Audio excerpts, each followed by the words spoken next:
The Orange Lilies project is it's a year-long project which has been funded by the Heritage Lottery Fund to really explore the lives of the Orange Lilies, better known as the Royal Sussex Regiment. The Orange Lilies were their sort of regimental insignia. And to find out really what happened to them during the Battle of the Somme, and a battle that took place on the eve of that, which was called the Battle of Boar's Head, taking place on the 30th of June 1916. But what we also wanted to do was really draw parallels with what was happening back in Brighton and Hove at the time. So I suppose we've had a few different strands of participants. We've had around 12 volunteer researchers. So those are people who might have an interest in local history or genealogy, but those who had no experience at all just wanted to find out more about the sort of the scene setting for the city in 1916. So we worked with one of our partners, Brighton Hove Libraries and Information Service, to train some of those in using Ancestry.com so they could start to research key lives. And we thought we'd focus on 12 lives and really sort of draw out those stories as well as the backdrop of the city at war.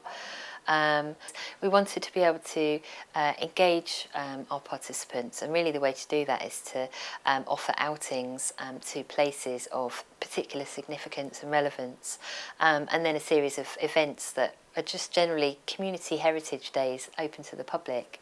We've then been lucky enough to engage a filmmaker, and then work with a series of young people sourced from across the city to make a series of short films about their feelings and their thoughts about the Battle of the Somme. And some of those have come along to screenings at the local cinema, the Duke of York's, to watch the actual film of the Battle of the Somme, which is something that another one of our partners, Gateways to the First World War, put on. Otherwise, we've worked with B-Fest, which is the Youth Arts Festival, to create an exhibition, and that was a series of textile workshops, also with young people, and that took place at Jubilee Library in March 2017. And the Orange Lilies are the regiment that were based in Brighton in World War One, and they had orange flashes on their uniforms. So it's all about World War One. So I've got lots of images of the various battles of soldiers and nurses and Brighton. So people that come along can use these images to draw from and to make some stitching, some hand stitching from these images. And then we're going to put it all together and make a large wall hanging. So anybody can come. So we've had a nice mixture of, we particularly had quite a few boys, which is nice. And in the library, of course, what's good about the library is there's just loads of young people there milling around, hanging out, doing their homework, whatever they're doing. So they see us with our sewing machines and they just come over and have a look.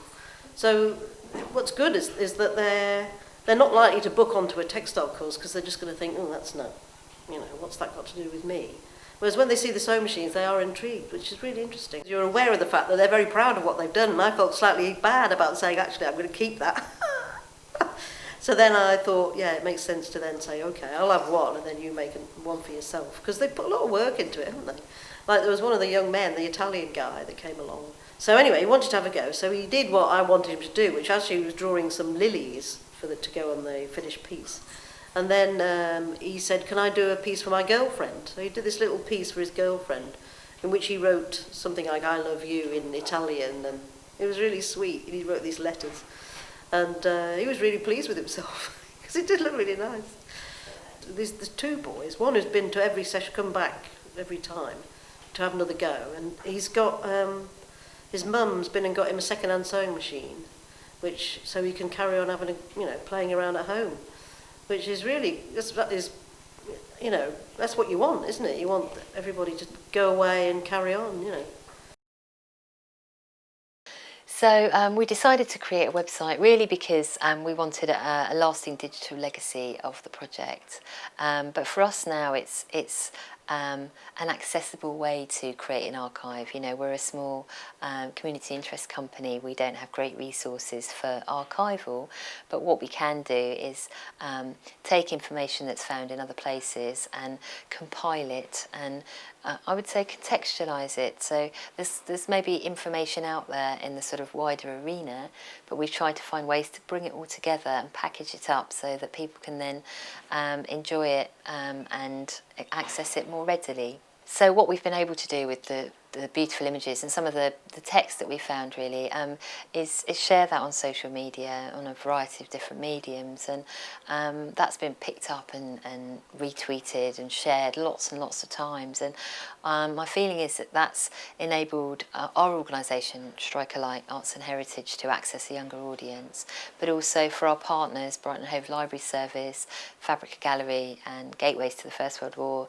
to work with younger people, but also that young people themselves have been able to just sort of dip in and out of the project in a way that's maybe more manageable for them, and more readily accessible for them too.